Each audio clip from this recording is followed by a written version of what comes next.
dan pakai HP gitu ya, supaya bisa bekerja dan kemudian bisa juga mendengarkan. Jadi pakai dua alat gitu ya, supaya efektif pertemuan kita hari ini.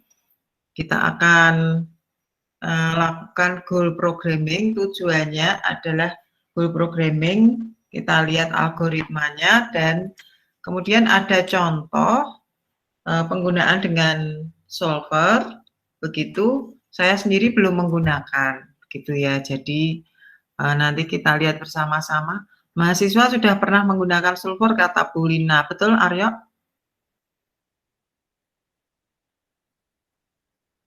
Halo, Aryo? Sudah pernah? Saya belum pernah ini, Bu. Oh, belum pernah. David? Sudah belum, Bu. Cuma sudah saja, Bu. Sudah ya, jadi sudah pernah. Ya, yang sudah pernah nanti bisa share di video nantinya kalau ada tugas begitu, supaya bisa dimanfaatkan atau didengarkan oleh yang lain, bisa belajar juga. Tetapi di sini nanti ada video dalam bahasa Indonesia menggunakan solver, jadi kita belajar bersama ya. Baik, untuk itu Mbak Winona sudah bisa lihat tampilannya?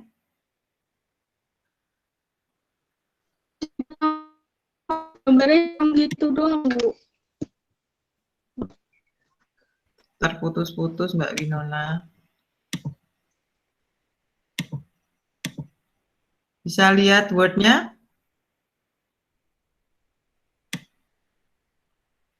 Mbak Winona? Belum tampil. Iya. Mas Aryo sudah bisa lihat? Sudah. Ya. Baik, semoga ini mewakili semuanya. Berarti punya Mbak Winona, tidak tahu kenapa begitu. Tapi ini nanti akan saya share rekamannya ya. Minggu lalu kita belajar tentang weighted sum untuk solving goal programming, yaitu menyusunnya menjadi fungsi tujuan baru, kemudian kita selesaikan, kemudian ada pertanyaan, kalau dengan manual bagaimana. Dari video yang kita rujuk untuk kasus ini, itu diselesaikan dengan admin search dengan MATLAB. Jadi karena MATLAB di laptop saya juga belum saya siapkan, jadi saya tidak tunjukkan, tetapi manualnya adalah dengan kalkulus, nanti di KPB juga ada, ya, yaitu menyusun fungsi yang baru, terdiri dari kombinasi atas dua fungsi tujuan, kemudian kita turunkan masing-masing terhadap masing-masing variabel, ya. Fungsi baru ini kita sebut, anggaplah Lagrange. Kenapa notasinya L? Karena Lagrange, begitu. Ya, kita turunkan masing-masing terhadap variabel dan kemudian kita selesaikan. Ya, karena sama dengan 0 berarti menyatakan syarat kritis. Ya, ini seperti gunung. Kemudian kalau kita tarik garis kemiringan pada titik singgung puncak, ya, puncak gunung atau puncak parabola, maka itu adalah kemiringan garis singgung adalah 0 atau horizontal secara geometris, di mana itu adalah menyatakan keadaan kritis. Jadi turunan do L do X sama dengan 0, do L do Y sama dengan 0, do L do alpha sama dengan 0. Nah, kemudian ini menuju kepada metode numerik untuk menyelesaikan akar sistem persamaan tidak linier. Ini tidak linier. Kenapa tidak linier? Ya, kita lihat ini ada yang kuadratik pada do L do alpha. Ya, di sini adalah kuadratik, begitu. Ya, jadi mungkin pakai substitusi mungkin bisa, ya, ada yang demikian, tetapi umumnya kalau sudah masalah kasus aplikasi itu manual tidak dimungkinkan, ya. Itu sebabnya dengan metode numerik yang kita sebut adalah solving non-linear system, jadi menyelesaikan sistem persamaan tidak linear. Ya, kalau di dalam YouTube dibuat daftar berbagai nilai alfa, ya. Kemudian dicoba, ya, dari berbagai nilai alfa itu dicari X star Y starnya yang menggunakan F-min-search. Nah, kemudian diperolehlah X star Y star, kemudian nilai F dicek karena apa namanya? Yang diminimumkan adalah kedua fungsi secara simultan, begitu, ya, secara simultan. Hasil ini menunjukkan apa? Bahwa ketika alfa di dekat 0, maka salah satu maksimum atau besar, yang salah satu 0 F2-nya. Di mana X star Y star sebagai pengoptimal itu 1 dan 1. Sebaliknya kalau alfanya dekat ke 1, maka nilai X star Y star-nya 0 dan nilai fungsi tujuan juga 0 dan F2-nya 3, ya. Jadi kalau kita perhatikan ini apa namanya? Terkait dengan nilai alfa yang diberikan besarnya X star Y star. Nah, untuk itu ini masih belum cukup karena yang dicari adalah si L tadi, gitu ya. Si L tadi, sehingga kemudian kita perhatikan kemarin kita lakukan dengan Excel persamaan untuk L ini, ya, karena mungkin program yang kita kenal dengan mudah dengan Excel. Si alfa kita substitusikan, kemudian X star Y star yang diperoleh dari F-min-search tadi, begitu diuji cobakan, begitu ya, diuji cobakan, kemudian kita masukkan ke L, maka kita peroleh si L ini, kalau ini kita lihat pada ujung kanan, kolom paling kanan, gitu, ya. Ini kan tujuannya meminimalkan L, ya. Kalau kita lihat dia simetris. Ya, simetris. Jadi alfa membesar, ini nilai L-nya tadinya dari kecil meningkat sampai menuju 0,667 dan L-nya alfanya kemudian membesar sampai 1, menurun lagi. Begitu. Semoga ini benar ya. Jadi tadi saya amati ketika saya perhatikan, loh ini kan F-nya kuadratik, puncaknya harusnya minimum, ini kok jadi ada maksimumnya. Kalau kita gambar menjadi seperti ini, begitu si L-nya, ya. Kalau Y sama dengan X kuadrat, kalau kita gambar itu kan puncaknya puncak minimum, bukan puncak maksimum. Berarti Z sama dengan X kuadrat plus Y kuadrat, atau Z sama dengan alfa X kuadrat plus beta Y kuadrat plus yang lain, juga bentuknya adalah parabola dengan puncak, parabolida dengan puncak minimum. Ya, kalau kita perhatikan kok seperti ini, gitu ya. Apakah saya ada yang salah dalam menjumlah, begitu ya. Nanti bisa dicermati lebih lanjut supaya tidak terlalu lama di sini. Begitu. Kalau dari hasil ini, ya, nilai L itu justru maksimum, begitu, pada titik puncak, padahal dicari yang minimum. Kalau dicari yang minimum, berarti terjadi pada nilai L yang dekat di 0, atau nilai alfa yang dekat di 0, atau dekat ke 1. Gitu ya. Nah, ini kan sebetulnya tidak hanya sekian titik saja, tetapi ini banyak tak hingga kalau kita gambar banyak tak hingga. Ya. Nah, ini yang menjadi masalah, yang paling optimal yang mana? Nah, itu yang menjadi pertanyaan. Di dalam diskusi selanjutnya, begitu ya. Nanti kita lihat bahwa untuk masalah ini ada yang disebut kata kuncinya Pareto frontier. Jadi Pertanyaannya bagaimana mendapatkan solusi yang terbaik kalau yang minimum itu ada dekat di alfa lebih kecil 0, atau alfa yang dekat ke 0, maaf, dan alfa yang dekat ke 1. Ya, sehingga perlu ada pembahasan mana solusi yang terbaik. Ya, kalau kita perhatikan pada tabel tadi, yang dekat ke 1 nilai X star Y star-nya itu 0. Ya, kalau 0 ya kita tidak ada solusi ya si X star Y star ini yang punya makna.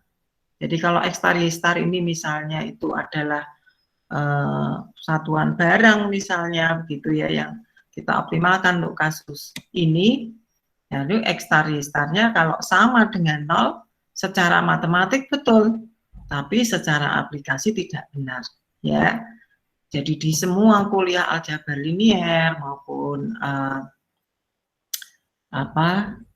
dalam goal programming, persyaratan dalam algoritma itu memberikan kondisi bahwa nilai variabel keputusan lebih besar sama dengan 0. Begitu ya. Di dalam kasus yang lalu, mana ya? Ada tidak di sini? Oh, tidak, saya copy. Ya.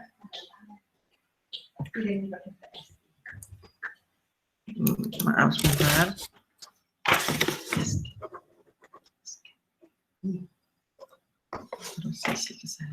Baik. Oke, ya. Jadi kita lihat perlu memperhatikan kebutuhan yang dalam aplikasi ya. Kalau X sama dengan 0 dan Y sama dengan 0 itu tidak punya makna sekalipun secara matematis benar. Hati-hati ya. Baik, di sini nanti ada penjelasan dari Obed atau salah satu dari kalian tentang hal ini ya, bagaimana X star dan Y star. Yang diambil adalah di saat 0,33 dan 0,67 di mana hasil L adalah 0,6667. Begitu ya. Nah, ini kalau kita perhatikan yang maksimum. Ternyata hasilnya maksimum begitu. Ya, saya tidak tahu apakah kasusnya ini memaksimumkan ya. Kalau kita perhatikan kan meminimumkan. Ya. Baik, jadi kita tidak akan berlama-lama bagian ini, tetapi kemudian tadi dikatakan solusi yang terbaik apa, itu ditentukan namanya Pareto Frontier. Nah, ini bacaannya agak panjang tentang ini, Pareto Frontier, tetapi mungkin saya ulas sedikit gitu ya. Di YouTube yang lalu juga ada ya menyebutkan. Ya. Pada YouTube, Pareto Frontier itu suatu kurva batas pada daerah solusi di mana solusi tidak saling mendominasi. Ya, ini maksudnya apa tidak saling mendominasi? Gitu ya. Jadi artinya di awal pertemuan lalu saya sebutkan masing-masing fungsi tujuan harus berkontribusi. Ya, kalau ada salah satu 0, ya tidak kontribusi gitu kan. Jadi hal ini secara aplikasi tidak tepat gitu ya. Jadi kalau kita di dalam proyek besar dilakukan bersama begitu, maka masing-masing bagian itu harus berkontribusi. Ya, ini contoh dalam literatur bagaimana frontier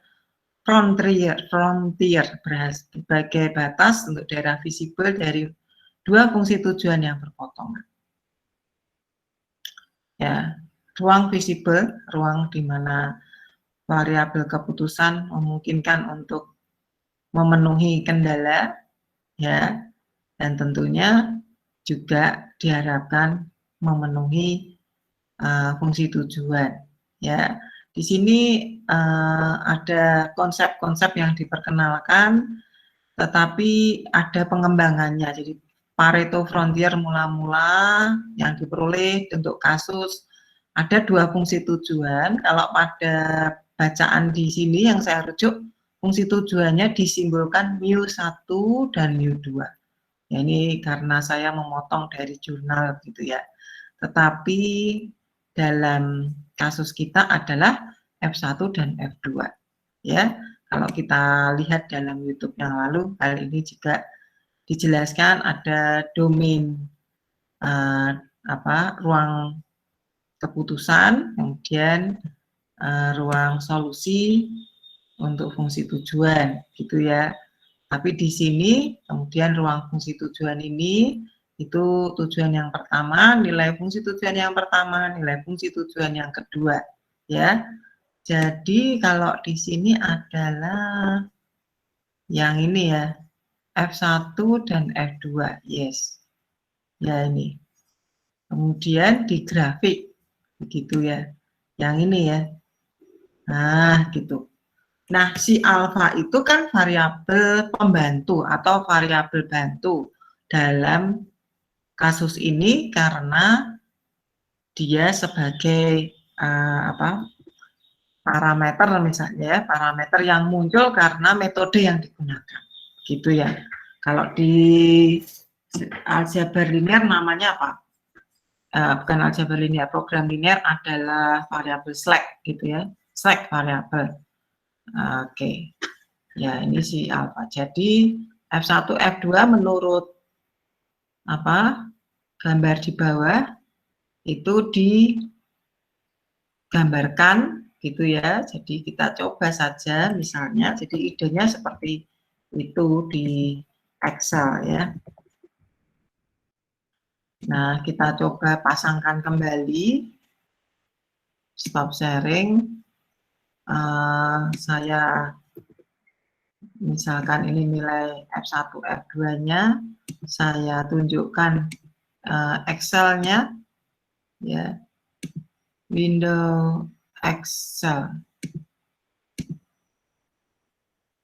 Semoga terlihat jelas. Saya perbesar dahulu hurufnya. Tuh, ya. Kemudian jelas ya, terlihat ya, Aryo. Iya, Bu. Ya. Ya, ini F1 dan F2. Ya, kemudian dia mengarsir. Ya, F1 dan F2 seperti ini. Begitu. Ada enggak yang versi arsiran? Ini tempatnya cantik ya. Atau ini? Oh, bukan. Ya, yang tepat ini ya, saya kira. Nah, ini. Jadi ini adalah F1 vs F2. Oke. Ini bagus. Kemudian saya masukkan ke mana? Lagi ke modulnya. Ya, ini pada kasus di sini ya, bagaimana setiap membaca teori kita menuju ke sana. Mengembalikan kasus ini ya. Saya tunjukkan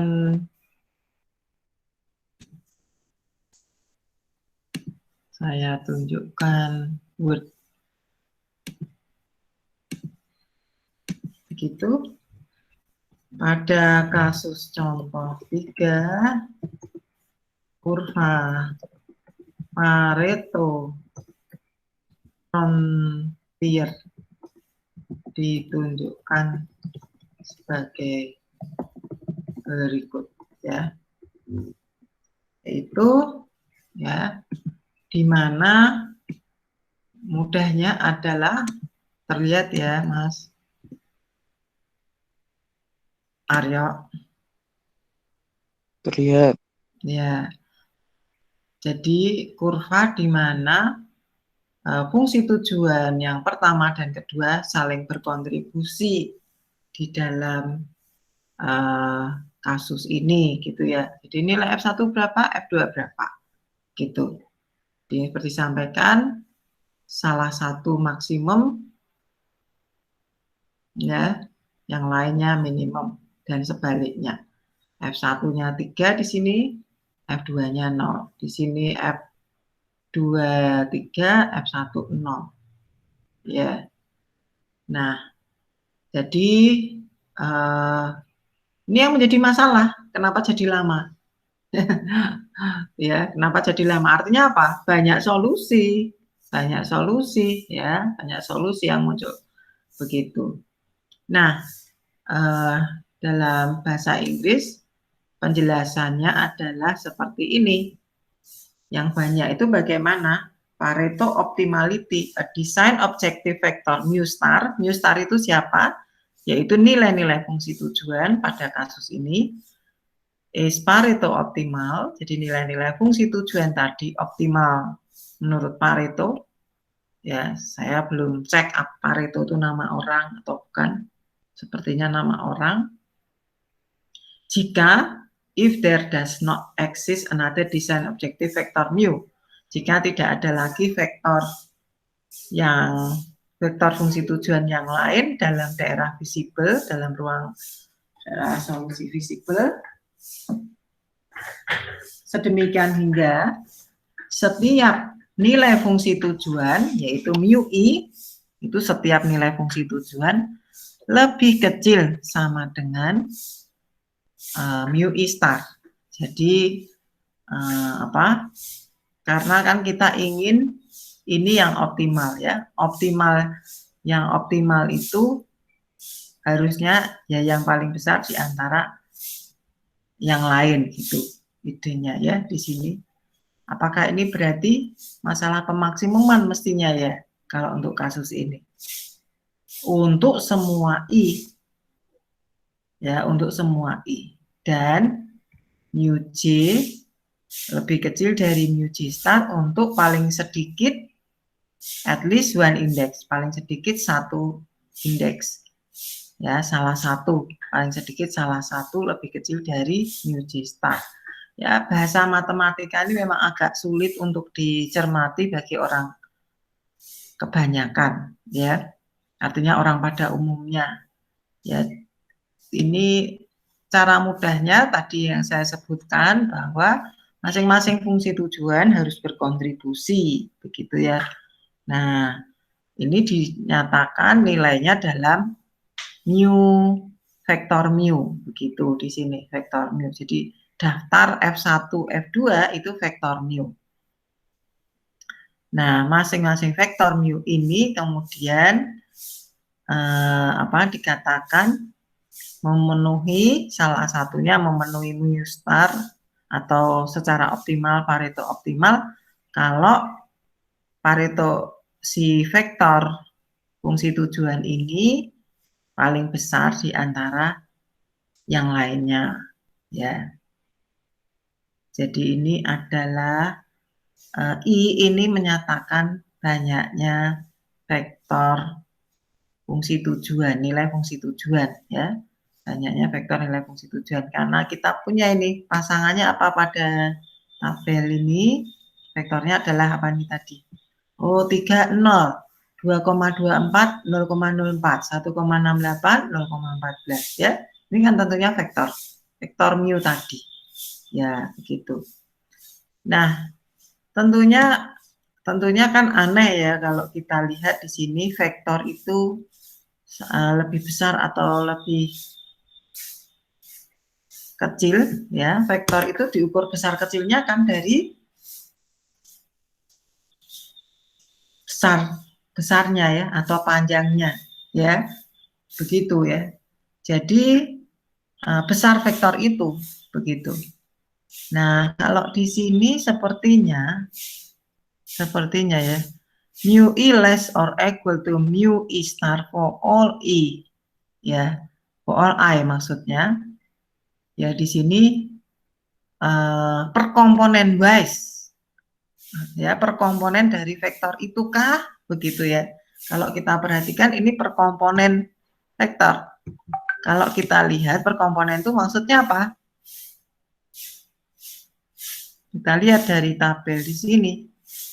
Nah, ya. Ya, ini ya kalau per komponen. Ini kalau per komponen si I-nya adalah 1 dan 2. Jadi 3 lebih besar 0. Ya. Tetap ini juga lebih besar, yang 2,24 lebih besar 0,04 dan seterusnya seperti yang kita gambar, kita perhatikan dia lebih besar, tapi sampai pada batas 0,67 menjadi menurun. Nah, itu yang membuat harusnya kan untuk semua, ya, untuk semua, ya, kalau kalimat matematikanya seperti itu, untuk semua I. Jadi, ya, untuk semua I. Apakah demikian? Ya, ini tak memahami kalimat matematika ini susahnya di situ, ya. If there does not exist another design objective vector mu. Jadi vektor mu star, ya, fungsi tujuan ini optimal Pareto jika tidak ada lagi vektor fungsi tujuan lain dalam daerah visible sedemikian hingga yang mu I star-nya ini selalu lebih besar dari mu I untuk semua I. Ya.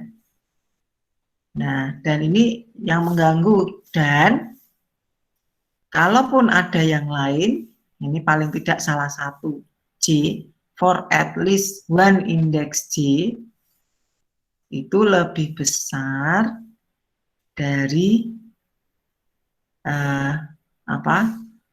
yang lainnya, mu J, ya, for at least one index J. Nah, ini pernyataan ini agak membingungkan dari pernyataan pertama, ya. Jadi salah satu lebih besar, begitu. Di sini paling besar semuanya, tapi di sini salah satu cukup for at least one index. Ya, ini yang mungkin tidak banyak disinggung di kuliah. Di Pulina saya cek, begitu, tidak banyak disinggung. Mungkin salah satu permasalahan di sini, ya, Tam. Ya, gambar yang di sini idenya. Ya, kalau itu komponen, maka dia tidak akan mengatakan vektor fungsi tujuan. Ini kan desain objektif vektor mu star. Ya. Kalau ini vektor, mari kita lihat. Kalau yang dimaksud bukan per komponen, mari kita lihat. Ya, pemahaman teori ini memang susah, ya, kalau tidak hati-hati, supaya kita bisa menceritakan apa yang dikerjakan nantinya dalam kasus aplikasi. Excel kembali, kalau itu vektor, apa yang terjadi? Jadi bukan per komponen, guys, ya. Ini kan per komponen tadi, ini F1, Mas Aryo jelas, ya, di gambarnya terlihat. Jelas, Bu. Ya. Kalau komponen, ini komponen mu-nya, ini mu 1, ya, mu 2, mu 1, gitu maksudnya. Itu F1, F2, ini mu 2. Kalau memang itu adalah besar vektor, ya, katakan besar vektor itu apa? Panjang vektor, ya, panjang vektor. Panjang vektor itu gimana ngitungnya? Insert. Adakah di sini gambar vektor? Ya, ini, ya, saya tunjukkan salah satunya. Misalnya ini, nah, salah, maaf. Insert yang bentuk vektor mana sih, ya? Ini kan harusnya, nah, ini, ya, seperti ini misalnya. Ya, ini A, titik A misalnya, ini titik B.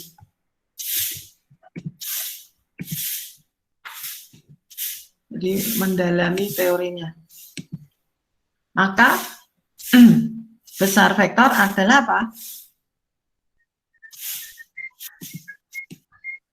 kalau kita perhatikan, ya ini saya kotakin saja ya. Kita tahu dalam Euclid, ya, panjang vektor ini adalah 1 satuan kuadrat ditambah 1, 2, 3, 4 ya, 4 kuadrat, gitu toh. Ya, panjang vektor dari A ke B adalah akar 1 kuadrat plus 4 kuadrat. Ya, itu panjang vektor. Begitu ya. Jadi kita bisa mendefinisikan di sini panjang vektor mu yang satu adalah SQRT square root dari SQRT dari siapa? C3 pangkat 2 plus berapa? D3 pangkat 2. Ini mendalami Pareto Frontier ya. Ini 9. Syarat. Ya. Oke, kita perhatikan di sini kalau dari panjang vektor jadi bukan komponen fungsi tujuan ya, bukan komponen fungsi tujuan, maka yang kita lihat apa di sini panjang vektor yang paling besar? Yang mu2. Hore, kita punya pemahaman yang baru terhadap kasus ini.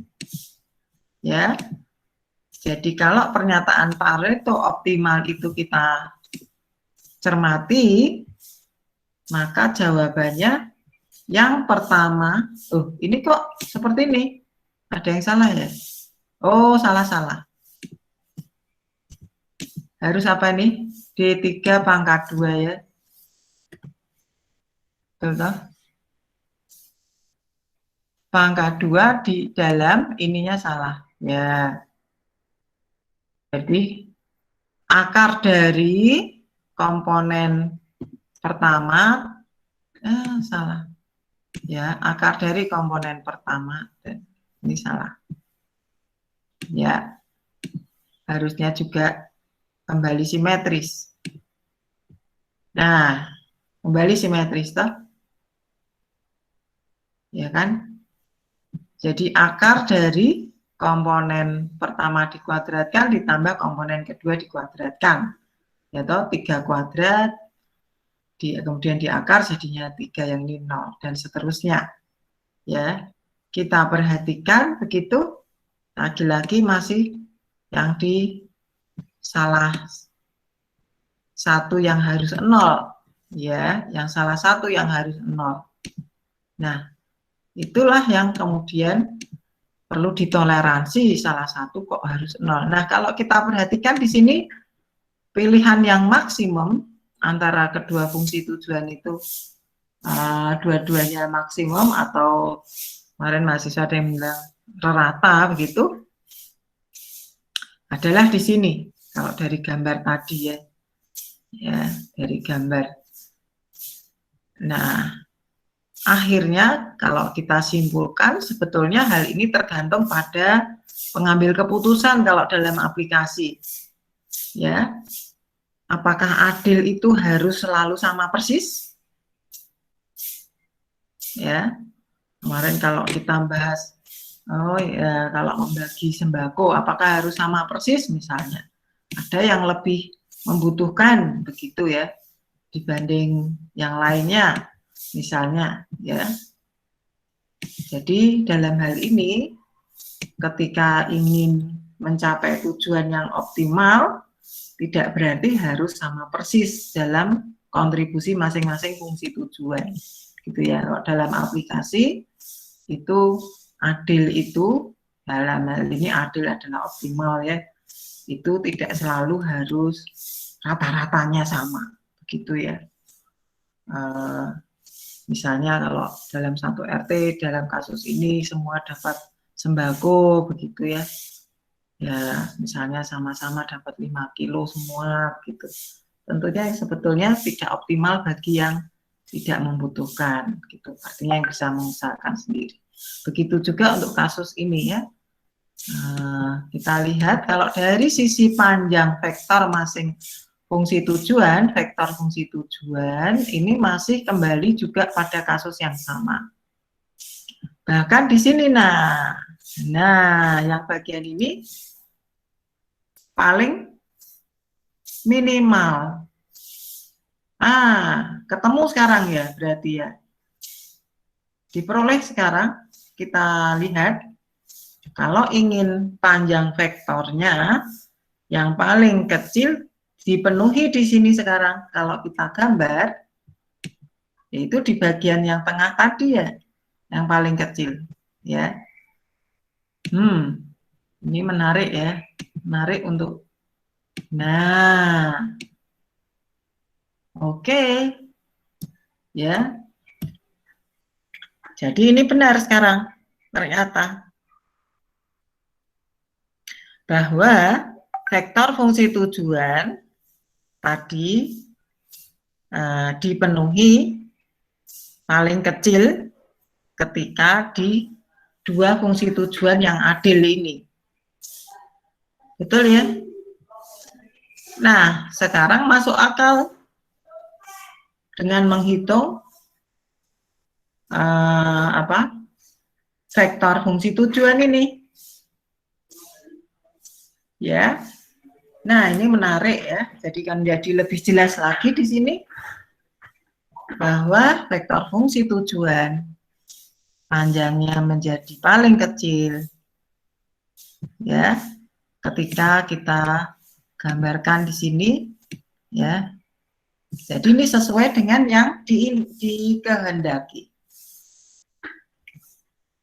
Ini saya juga baru menemukan sekarang ternyata ya.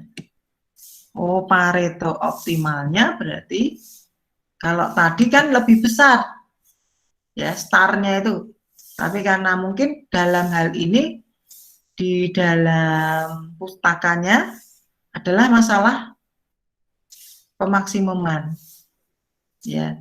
Coba ini saya copy dahulu ya, copy dahulu ya, ini panjang vektor dalam kurung F1, F2 ya. Ini gambar vektor ya menurut siapa? Pareto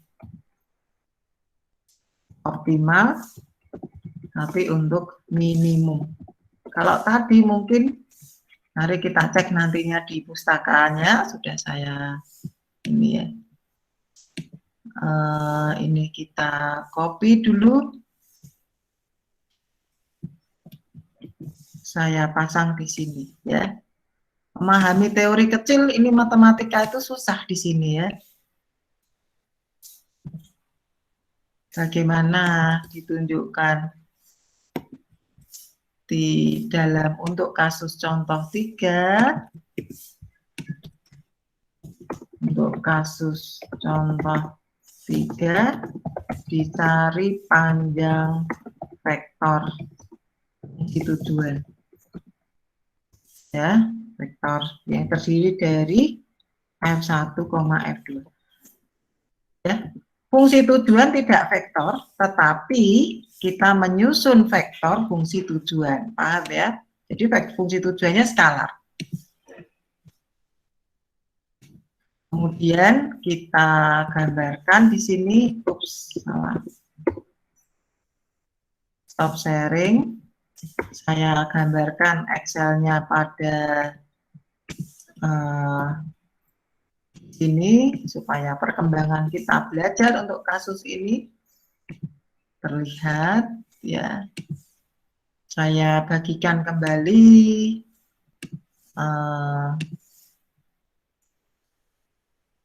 ya.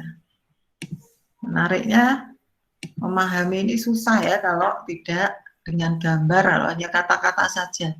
Kira-kira cara belajar matematika ya seperti itu ya. Jadi dengan divisualkan begitu ya.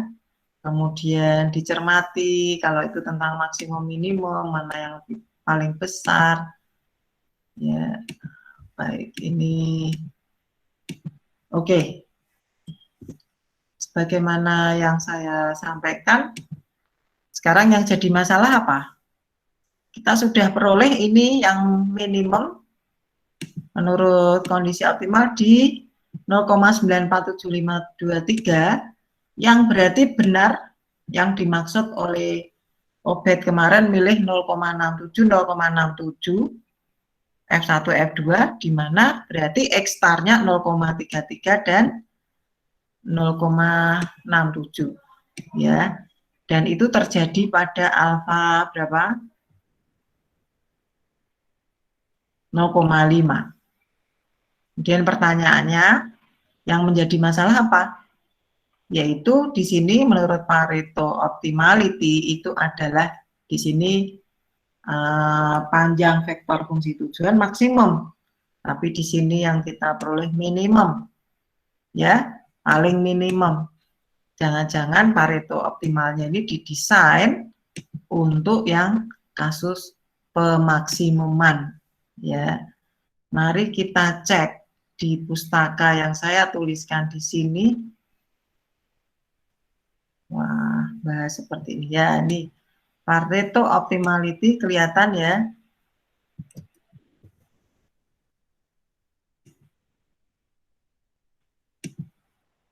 Saya share di sini. Ya.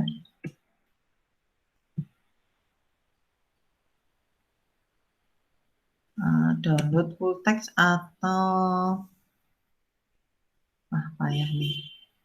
Saya sudah kopikan, hanya saja waktu itu start download ya. Oh, harusnya di Mendeley ya.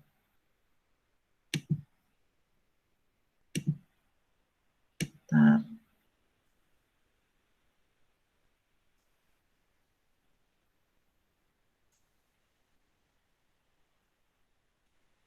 Oh, pustakanya kok nggak sama.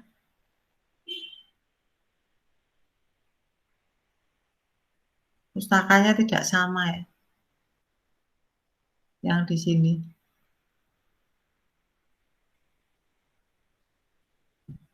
Ada kelihatan tidak ya pustakanya, Mbak Winona? Terlihat enggak, Mbak Brigita, pustakanya?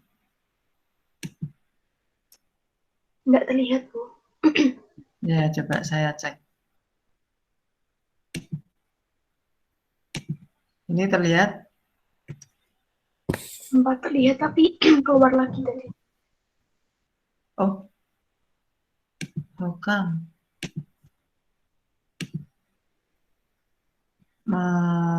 Visualizing, yes, oke. Okay.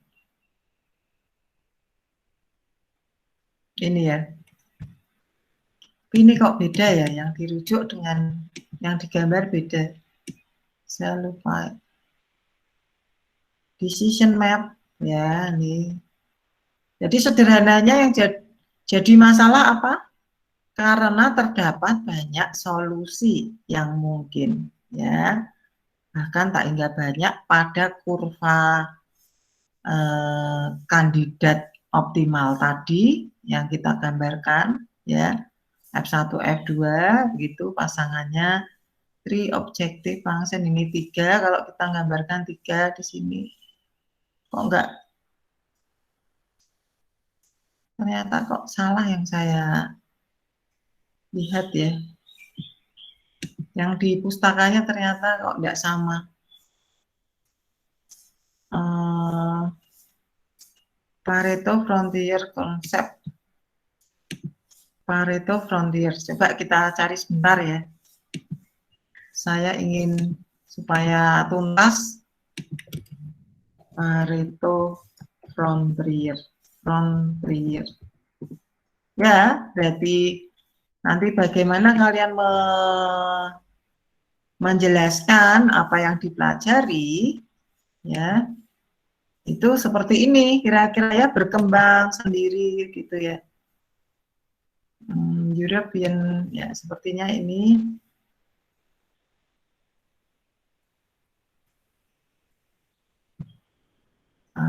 Maaf, belum di-share. Share this tab. European Pareto Frontier. Ya, sepertinya tidak di sini. Supaya tidak lama, tidak usah saja ya. Tapi ini kira-kira contoh bagaimana pembahasan tentang optimasi, ya, optimasi yang terkait dengan multi tujuan. Jadi kata kuncinya apa? Pareto Frontier. Nah, kalau dua fungsi tujuan, begitu ya. Kalau dua fungsi tujuan bisa kita gambarkan demikian. Seperti yang kita lihat tadi, ada kurvanya. Nah, sekarang yang menjadi masalah kalau lebih dari dua, sehingga anggaplah sekarang kalau tiga fungsi tujuan apa bentuknya? Pareto Frontiernya? Ya ini dua, ya Pareto Curve, ada yang mengatakan demikian. Ya, Pareto Curve, yaitu kurva yang dihasilkan oleh nilai-nilai fungsi tujuan kandidat optimal. Ya, masing-masing punya kandidat optimal. Nah, kalau dua fungsi tujuan bentuknya kurva. Kalau tiga berarti bentuknya apa? Permukaan, ya, makanya surface kalau tiga. F1, F2, F3. Kemarin kita pernah menggambar di matematika industri tentang permukaan, ya kan? Ya. Kalau ada X dan Y, kemudian F digambar permukaan, ya. Tapi permukaan itu terdiri dari F1, F2 dan F3. Gitu ya. Kalau lebih dari 3, maka kita menyebutnya hypersurface. Di sini ada ya istilah hypersurface. Ini saya select di sini. Ya. Ya. Terlihat enggak Mbak, siapa namanya, Mbak Brigita? Enggak, Bu. Oh. Tidak terlihat apa namanya? PDF-nya tidak terlihat? Enggak, yang kelihatan room aja. Yang terlihat apa? Room Google Meet-mu, Bu. Yang terlihat apanya, Nak? Room Google Meet-nya, Bu. Jadi nggak ada presentasinya. Oh.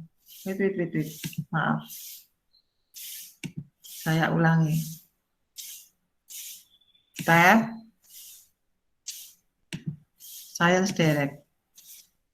Ini terlihat, Mbak? Iya, terlihat. Oke, ya terima kasih. Jadi ini kita kembangkan pemahaman kita untuk kalau lebih dari 3, ya fungsi tujuannya lebih dari 3. Nanti akan banyak sekali dalam aplikasi ya fungsi tujuan. Nah, di awal pertemuan saya sebutkan kalau tujuan banyak, tentunya diharapkan apa? Masing-masing tujuan berkontribusi, begitu kan? Masing-masing punya tujuan. Kalau masing-masing berkontribusi, tidak boleh nol dan tidak boleh saling mendominasi, sehingga dalam YouTube yang lalu dikatakan non-dominating solution.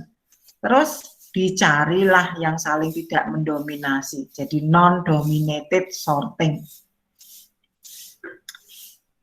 di dalam jurnal ini. Ya, ini menarik, nanti bisa menjadi acuan kalau kalian menuliskan tugas, maka perlu ada pustaka misalnya ya, perlu ada pustaka misalnya dari sini ya, dari sini terlihat multi-objective optimization is concerned the concept of Pareto optimum or Pareto frontier. Dalam hal ini secara umum Pareto frontier adalah hypersurface in an n-dimensional Euclid space. Jadi tadi yang saya gambarkan tadi, ya artinya apa? Paretonya itu ternyata adalah panjang vektor dari masing-masing fungsi tujuan yang kemudian kita gambarkan ya. Kalau tadi F1, F2, F3 kita gambarkan menjadi permukaan berarti kan. Kemudian kita hitung panjang vektor. Supposing that the objective function basically a vector. Nah, ya, has got an output component. Ya, jadi punya masing-masing komponennya ada n komponen. Jadi tadi kita punya F1, F2 misalnya dalam vektor fungsi tujuan tadi. Ya, dan ada sebanyak M vektor. Vektornya sebanyak M vektor tadi apa? Gara-gara diberikan alfa tadi. Ya, di dalam kasus kita pasangkan alfa untuk weighted sum tadi sehingga diperoleh vektor fungsi tujuan. Ya, sebanyak M, sebanyak alfa yang kita pilih. Baik, ini saya kira cukup memahami bagian ini saja, ya. Bagaimana kita kemudian dalam proses selanjutnya mencari manakah yang optimal, manakah yang optimal. Nah, ini namanya disebut non-dominated sorting, ya, non-dominated sorting.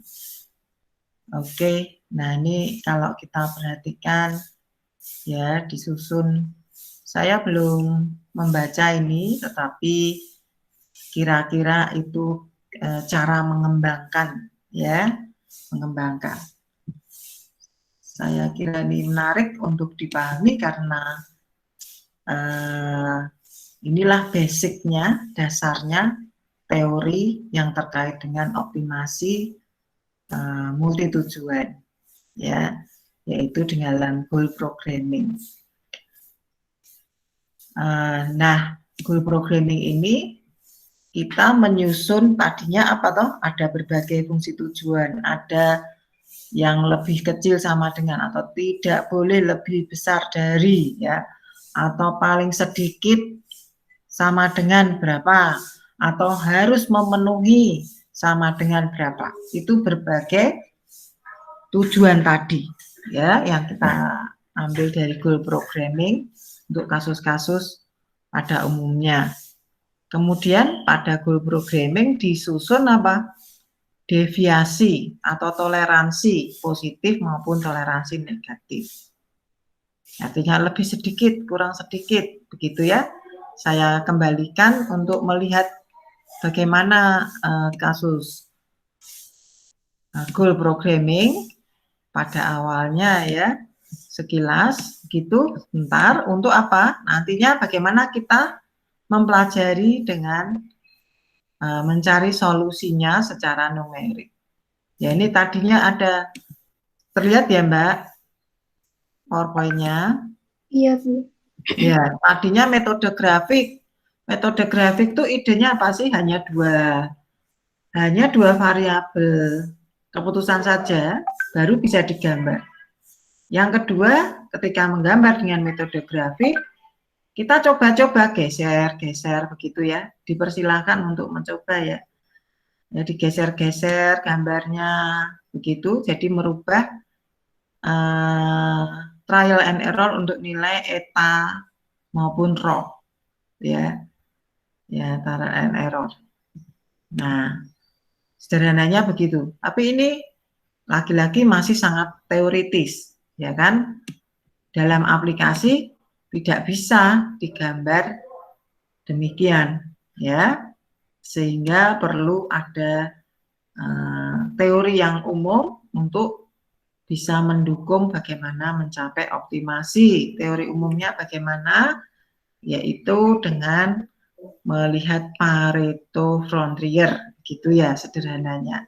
Nah, untuk menuju ke sana, di dalam goal programming ini kasus yang dalam verbal atau kasus pada kehidupan sehari-hari untuk optimasi perlu dinyatakan dalam bentuk model, ya, dalam bentuk model. Kalau pertidaksamaan dinyatakan dalam persamaan dengan bantuan variabel deviasi, ya. Nah, notasinya ada yang dengan eta dan rho, tapi nanti dalam YouTube, dalam video itu menggunakan D, ya, D1, D2, D1 positif, D2 negatif, begitu ya. Jadi ini kalau plus tadi, plus eta I itu maksudnya apa? Ya, kalau rho-nya yang harus diminimumkan, bahwa kasus fungsi tujuan yang dibuat adalah, ya, kalau kurang dari sama dengan, kita tambah eta I supaya sama dengan, sehingga rho-nya yang diminimumkan, gitu ya. Dan sebaliknya kalau lebih besar sama dengan, berarti kelebihan sedikit, berarti dikurangi rho I, ya, rho I. Tetapi semuanya menggunakan eta I minus rho I, sehingga tergantung kasusnya mana yang diminimumkan. Kalau tanda sama dengan, maka ya mestinya kan ini tidak perlu, begitu ya, idenya ini tidak perlu, sehingga total mereka perlu diminimumkan, begitu desainnya. Nah, tentunya kemudian yang menjadi pertanyaan sekarang, bagaimana meminimumkan variabel deviasi ini, begitu ya. Nah, algoritmanya sudah ada, ya, algoritmanya kita tidak baca dengan detail, ya, tapi di sini, ya, tadi algoritmanya ya melihat Pareto optimality, begitu secara teoritisnya seperti itu. Di sini Bu Lina menyediakan, ya, catatan tentang algoritma SLGP, Simplex Linear Goal Programming. Oleh karena itu, mahasiswa disarankan untuk belajar Simplex lagi. Ya, saya sudah lupa ya, tidak menggunakan sekian lama, 30 tahunan, tapi nanti bisa belajar bersama, ya. Nah, algoritma SLGP ini sudah diterjemahkan dalam solver, begitu ya. Sekilas ya, saya belum lihat bagaimana solver bekerja. Nanti ada YouTube dalam bahasa Indonesia, mahasiswa bisa mencermati. Ya, langkah yang pertama, jadi untuk proses iterasinya itu dilakukan, ya, K sama dengan 1 untuk menyatakan tingkat prioritas. Jadi idenya apa? Fungsi tujuan itu diberi prioritas. Nah, prioritas yang pertama ditulis paling atas, misalnya begitu ya. Kemudian diselesaikan atau diperhatikan lebih dahulu. Ya. Nah, kasus fungsi tujuan tadi kemudian dikoleksi dalam bentuk seperti ini, ya. Minimum A1 G1 eta rho dengan kendala, ya, fungsi tujuan tadi diganti dengan meminimalkan prioritas yang dimaksud di sini dengan kendala persamaannya ini. Kendala-kendalanya, ya. Kemudian permasalahan ini memiliki satu tujuan disebut permasalahan program linear sehingga dapat diselesaikan dengan simplex. Semua udah ambil program linear? Yang belum siapa ya?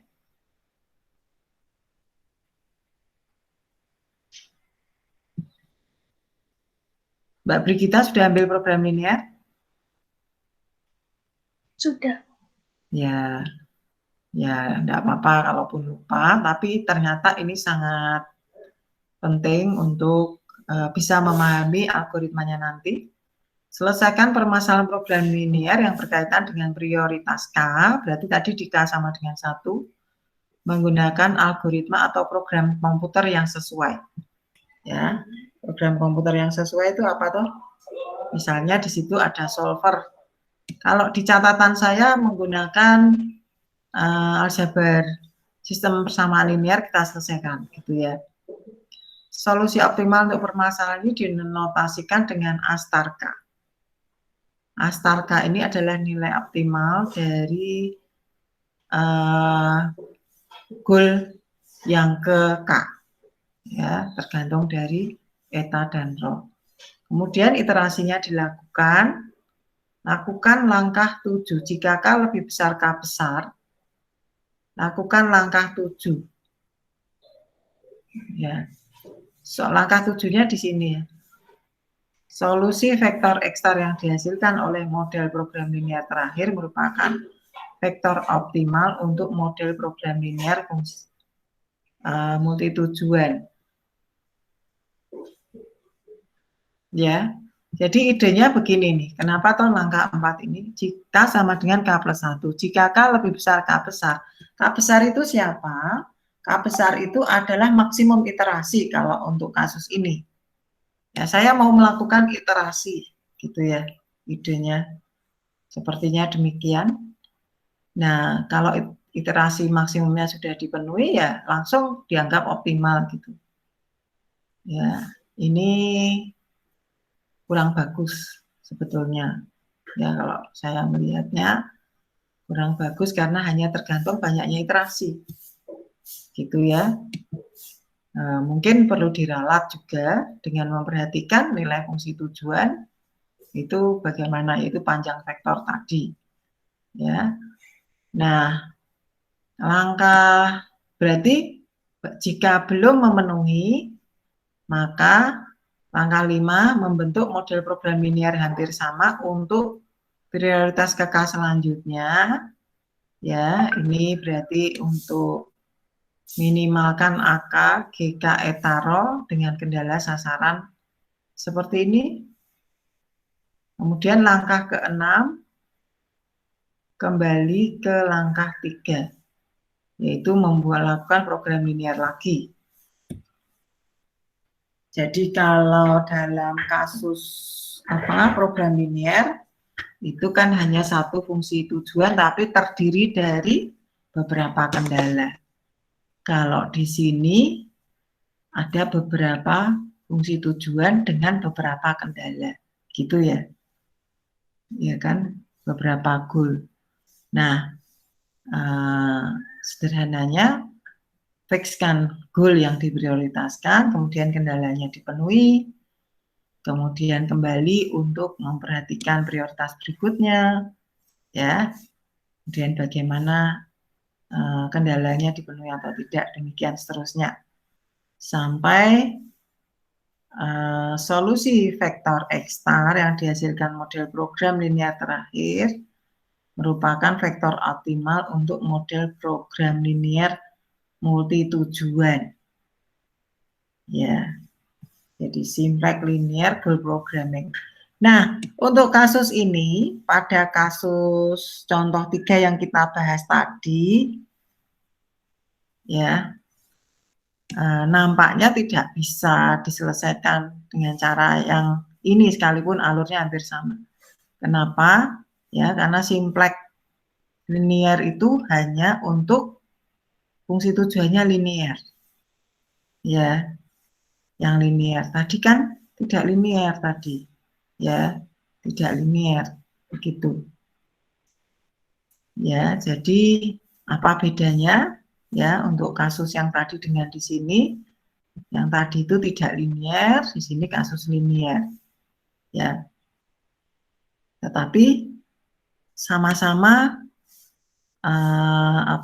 kasus goal programming. Sehingga kenapa tadi larinya ke Pareto optimality. Ya, apakah Paretonya tidak berfungsi di sini? Nah, di sini tidak disebutkan ya, saya belum tahu. Ya, bagaimana melihatnya, membandingkan di sini Pareto frontiernya seperti apa gitu ya, atau berarti hypersurface ya, hypersurface, tetapi surface-nya surface hyperplane begitu ya, hyperplane. Nah, Ini adalah konstruksi penyusunan matriks yang terkait dengan goal programming yang menggunakan ini tadi, simplex tadi ya, sehingga disebut multilinear goal programming. Jadi berdasarkan simplexnya kemudian dikembangkan di sini. Ya, ini yang susah adalah apa sih? Di sini notasi si W ini apa nih? Ya, ini belum ada. Siapa W, siapa? Ya, ini algoritmanya Bulina yang ngetikkan W-nya, ya W-nya kok tidak ada ya. Kalau sekilas di sini vektor eta ya, kemudian vektor rho-nya di sini vektor variabel keputusan ya. Nah, P1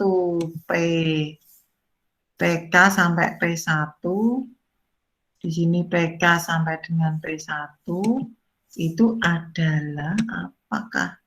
Yaitu prioritasnya ya, sepertinya prioritas ke-1 sampai K, prioritas K sampai ke-1, begitu ya.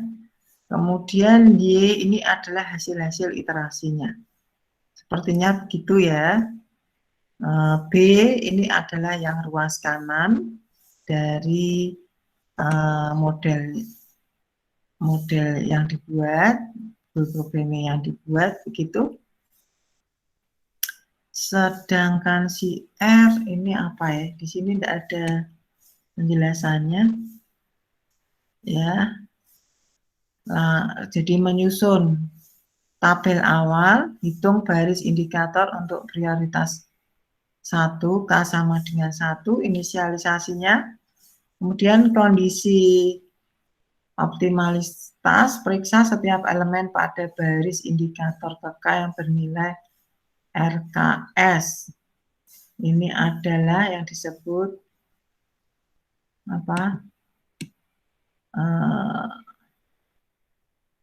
nilai-nilai yang memperhatikan kondisi optimalitas. R11 adalah, ini perhatikan, RKS positif terbesar di mana pada kolom yang sama elemen indikator untuk prioritas yang lebih tinggi bernilai non-negatif. Sebut kolom S aksen. Lanjut ke step 3. Jika tidak ke step 6. Step 3-nya mana? Oh, maksudnya langkah 3 ya. Ini maksudnya pilih RKS positif terbesar, di mana pada kolom yang sama, elemen indikator untuk prioritas yang lebih tinggi bernilai non-negatif. Sebut kolom S aksen. Tentukan variabel masuk. Jelas nggak ini ya Mbak Brigita? Kalimat ini. Brigita? Iya, Bu. Jelas nggak kalimat ini? Yang di langkah kedua atau langkah kedua. Pilih RKS positif terbesar ya dari R ini. Nah, kita kan R-nya belum tahu nih tadi apa ini ya. Kalau mahasiswa suruh baca, tapi saya sendiri tidak jelas apalagi mahasiswa. Gitu. Ya, pariksa setiap elemen baris indikator K bernilai positif RKS lebih besar 0. Si R-nya itu bagaimana mengenerate R? Ya, bagaimana mengenerate R?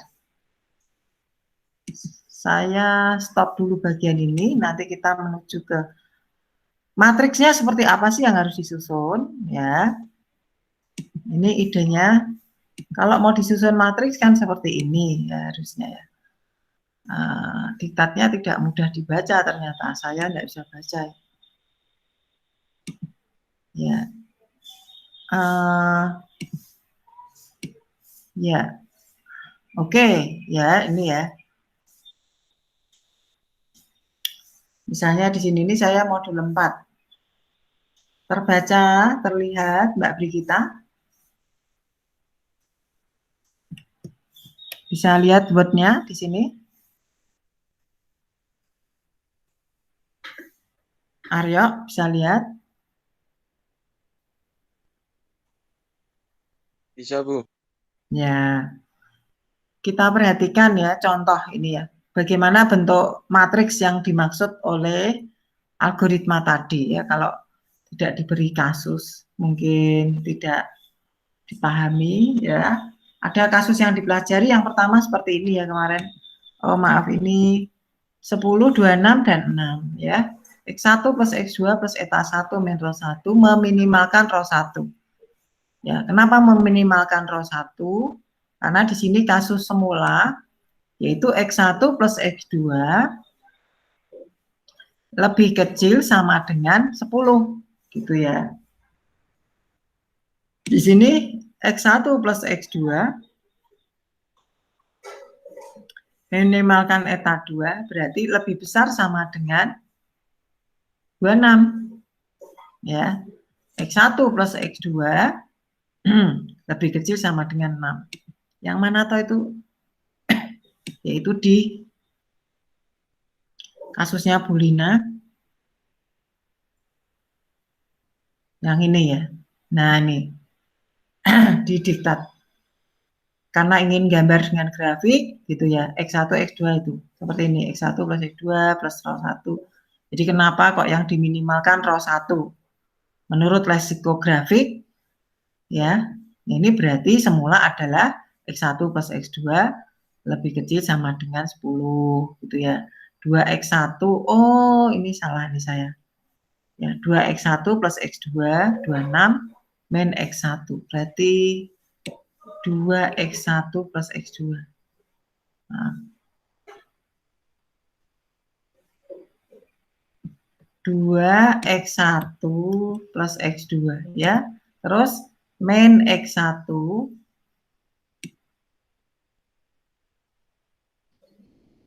plus 2X6. 2X2, sorry. Min X1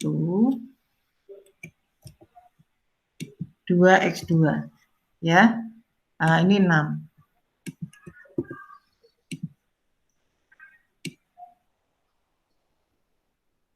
Baik ya, kalau kita gambar kasus seperti ini, kita gambarkan tadinya idenya kalau dengan grafik begitu digambar tarat gitu ya, hasilnya seperti ini dengan GeoGebra. Saya nggak bisa ya.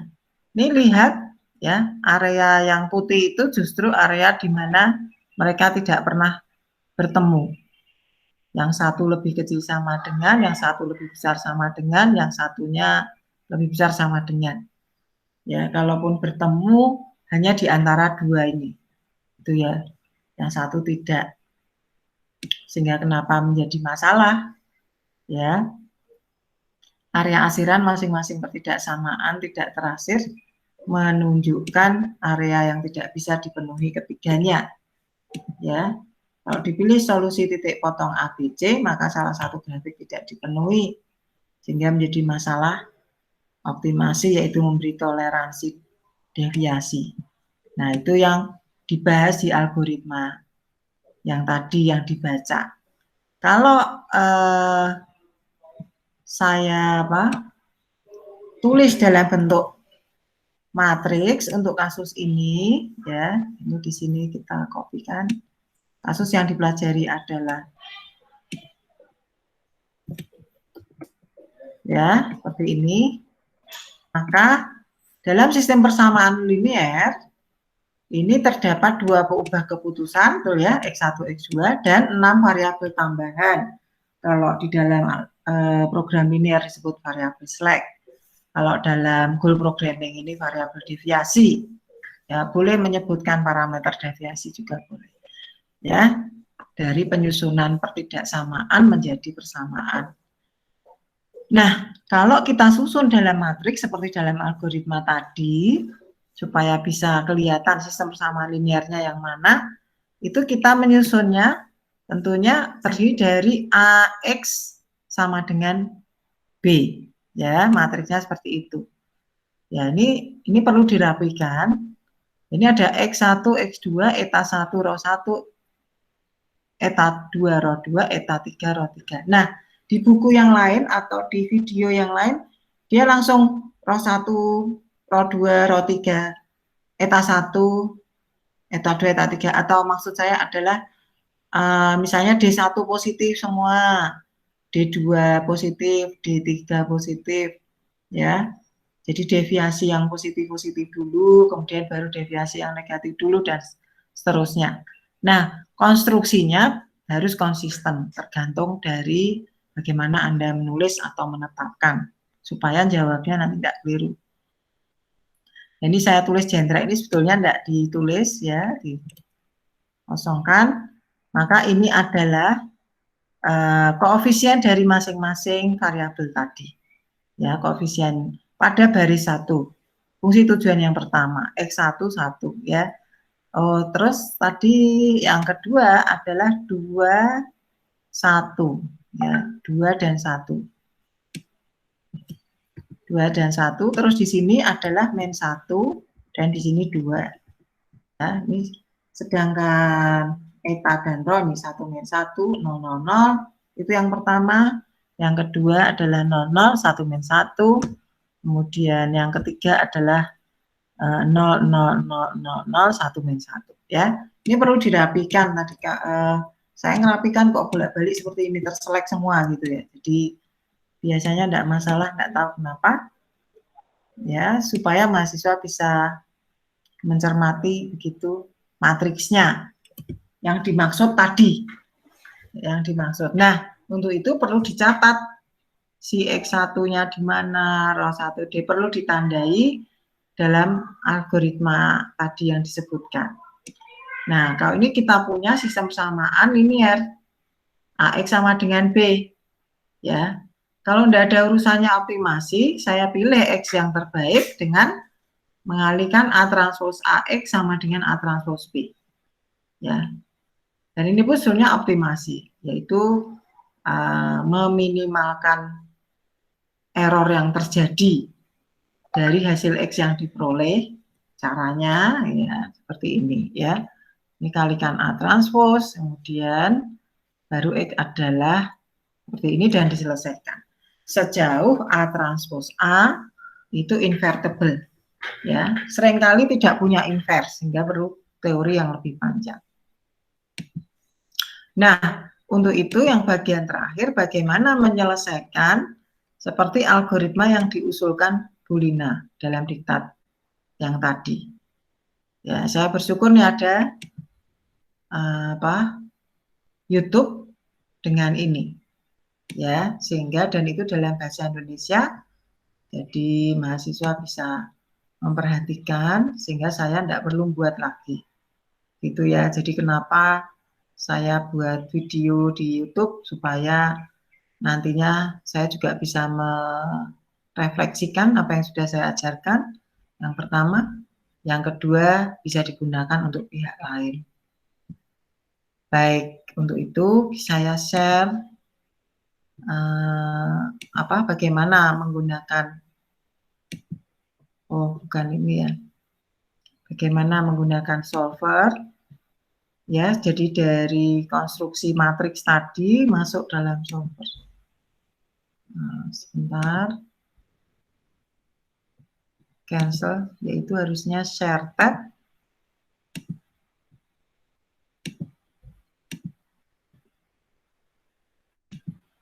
Kelihatan enggak Mbak YouTube-nya? Mbak Brigita? Kelihatan, Bu. Oh ya, ya ini, ini pengajarnya siapa enggak tahu, cakep. Nah, baik, saya mulai saja. Semoga saya akan coba 13 menit membahas tentang goal programming. Ini Jadi memaksimumkan. kalau sebelumnya kita sudah bahas integer programming, baik dengan manual ya, parent compound, dasar analitis, dan juga dengan menggunakan bantuan solver ya. Kali ini kita bahas tentang goal programming. Jadi goal programming biasanya digunakan untuk multi tujuan dengan cara meminimalisasi penyimpangan atau deviasi dari tujuannya. Ini ada satu contoh kasus ya teman-teman. Kita lihat di sini ada tujuannya lebih dari satu ya. Yang pertama untuk kasus ini adalah jumlah peminat sekurang-kurangnya 1 juta orang ya. Yang kedua adalah alokasi dana iklan TV maksimal 70%. Ya, silakan diperhatikan semuanya. Nah, kalau kita menggunakan pendekatan linear programming yang biasa, yang rata-rata maksimisasi atau minimisasi atau ada tujuan tertentu ya, maka model matematikanya seperti ini. Kita maksimalkan Z-nya, apa itu Z-nya adalah jumlah peminatnya. Kalau TV, iklan TV bisa mendapatkan 10.000. Jadi 10.000 X1 ditambah kalau iklan radio 7.500 peminat ya. Jadi X1 X2 adalah untuk iklan TV, X1 X2 untuk iklan radio. Nah, di sini ada tujuan bahwa pimpinan itu inginnya supaya jumlah peminat yang ingin dicapai adalah sebanyak 1 juta orang atau sekurang-kurangnya 1 juta orang.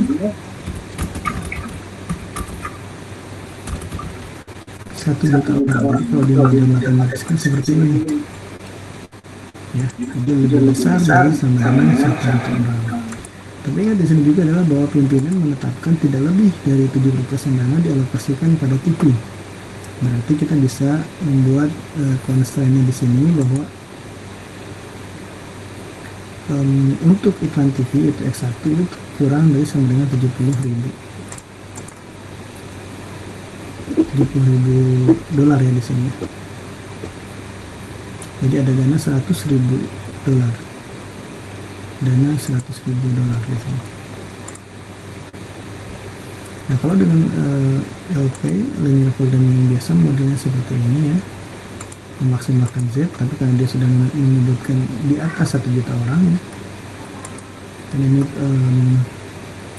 dana untuk X1, X2 itu tidak boleh lebih dari 100.000 ya, maka kita kalau selesaikan dengan model matematis linear programming yang biasa, kita akan menemukan perhitungan seperti ini. Saya sudah buatkan ya, ini model matematisnya.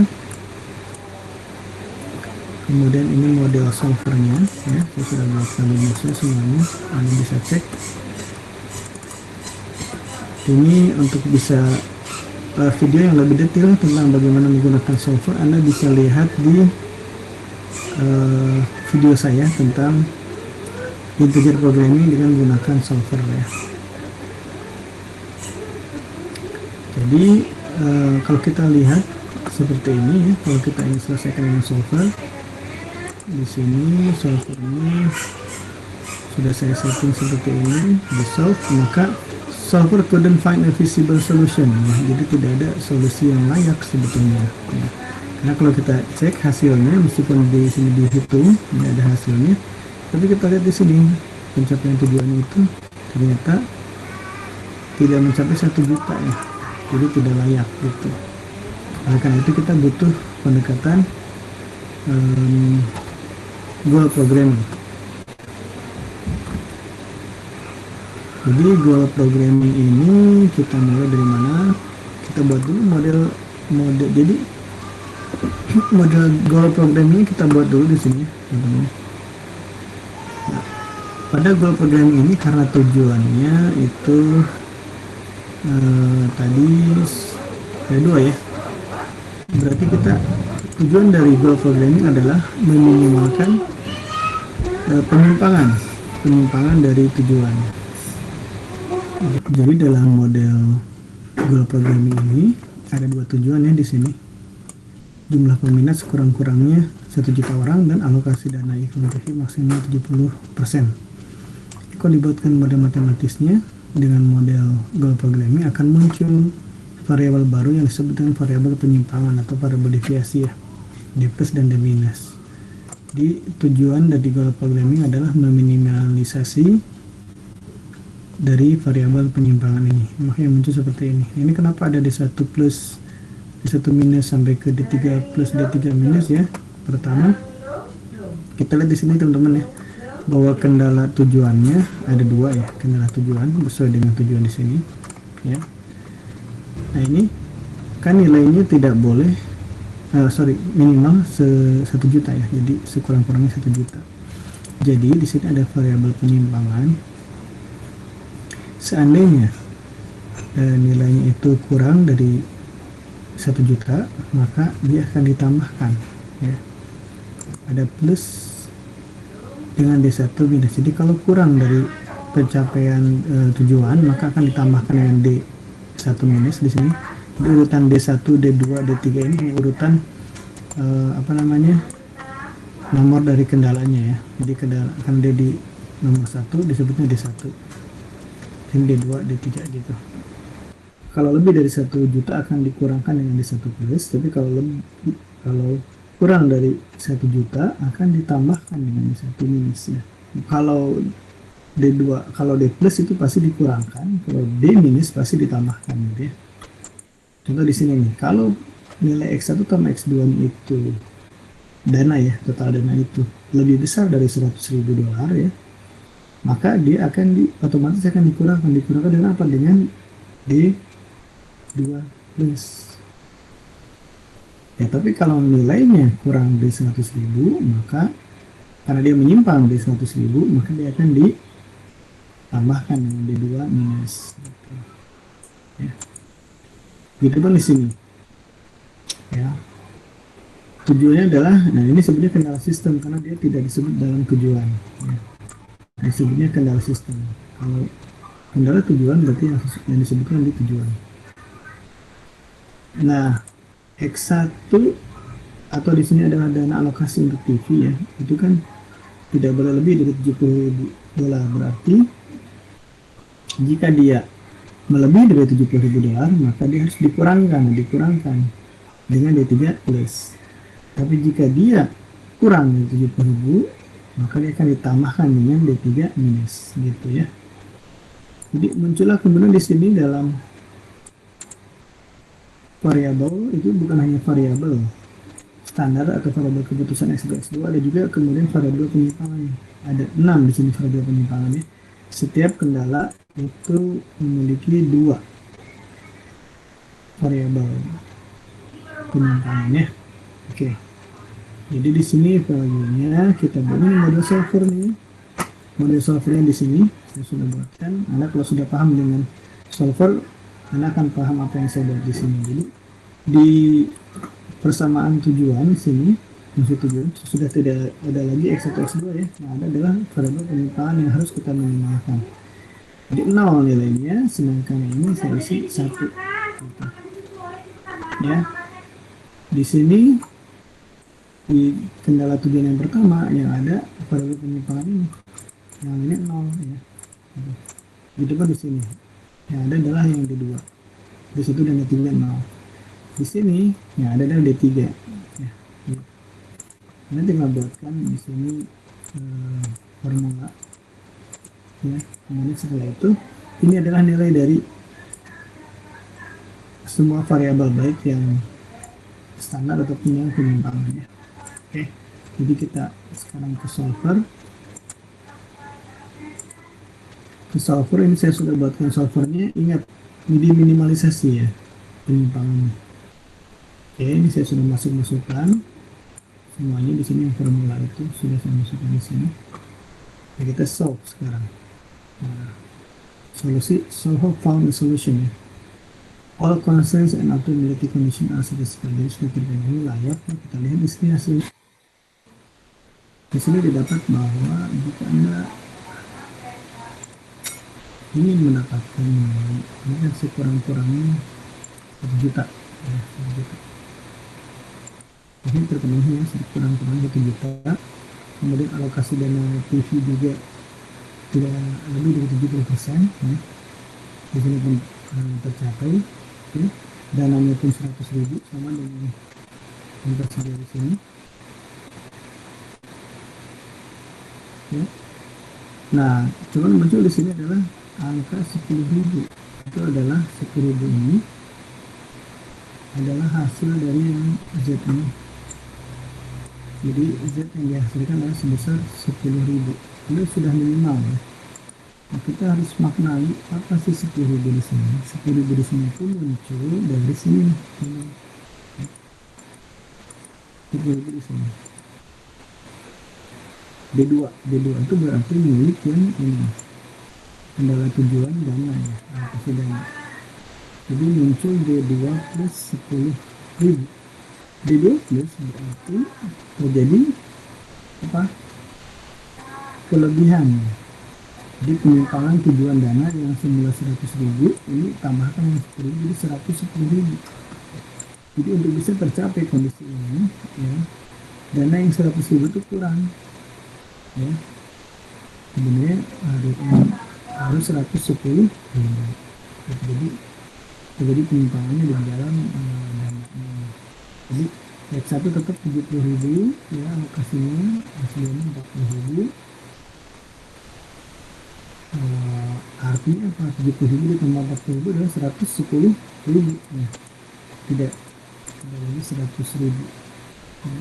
Jadi yang 10.000 itu terpakai untuk alokasi dana di radio ya, 10.000 untuk radio ikan TV per 70.000 kan maksimum 70.000. Ini kan untuk radio dia kalau tadi 100.000 dikurangi 70.000 kan 30.000 harusnya ya. Jadi kan ini mencapai 1 juta peminatnya, maka iklan radionya ditambahkan ya, sehingga dana yang dibutuhkan adalah menjadi 40.000 dolar. Begitu. Nah, jadi dengan jawaban ini kita akan tahu bahwa tujuan ini akan tercapai semua ya, akan tercapai, tapi ada penyimpangan dalam hal dana di sini ya, terjadi jadi dana yang 100.000 itu kurang ya, sebesar 10.000, jadi harus sebesar 110.000. Jadi si pimpinan itu bisa mencapai dua tujuan ini jika dana yang dialokasikan itu bukan lagi 100.000 tetapi 110.000 dolar. Mudah-mudahan penjelasan singkat ini bisa membantu pemahaman teman-teman semua. Ya, jumpa lagi di video selanjutnya.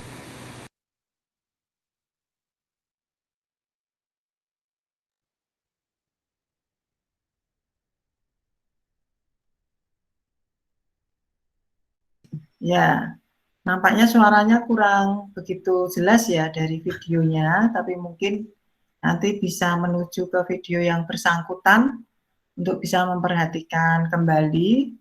Dan di video itu juga ada solver yang lebih dahulu, yang bagi yang belum mempelajari solver bisa mempelajarinya. Cara penginstalannya juga ada, gitu. Nah, semoga itu bisa dipahami ya. Mbak Winona sudah pernah pakai solver ya, Mbak? Sudah, Bu. Ya, saya sendiri belum paham benar, belum terbiasa gitu. Saya biasanya langsung larinya ke numerik begitu. Ya, untuk itu saya mohon mahasiswa nanti mengerjakan tugas itu dengan solver, tapi kemudian menceritakan ya, menceritakan bagaimana mengerjakan hal itu ya, supaya nanti bisa di-share ya. Nah, kasus apa penugasannya? Saya cek dulu sebentar ya. Kasusnya yang ditugaskan itu apa? Yaitu, apakah sudah saya tulis di sini? Saya lupa. Berapa hasil setiap variabel? Oh ya, selesaikan dengan solver. Ya, oke. Penugasannya nampaknya belum cukup untuk berlatih dengan baik untuk solver. Saya lihat sekilas, yaitu kasus yang tadi tentunya ya. Kasusnya yang tadi itu yang pertama, wajib untuk semua. Tapi nantinya ya, nantinya itu akan ditambahkan dengan kasus goal programming yang terkait dengan yang lebih kompleks begitu ya. Itu nanti project 1. Jadi dengan saya adalah tugas-tugas kecil plus project 1. Project 1 itu nantinya sebagai hasil tes dengan saya misalnya begitu ya. Tapi nanti ada proses pentahapan pelaporannya ya. Jadi nanti akan saya perbaiki dulu diktatnya dan penulisan tugasnya. Kemudian mahasiswa berlatih solver, idenya begitu ya. Sehingga pada pertemuan berikutnya saya harapkan mahasiswa sudah bisa menggunakan dan bisa men-sharingkan pekerjaannya sebelum pada proyek yang lebih utama, artinya yang saya sampaikan tadi menjadi hasil tes. Baik, itu saja ya, Winona, Aryo, dan Obed. Terima kasih sudah mengikuti kuliah sampai tuntas. Demikian, saya kira cukup. Ya.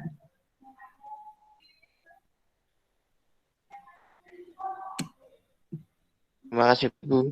Sama-sama, selamat Terima kasih, Bu. siang. Terima kasih, Sama-sama. Bu. Mari.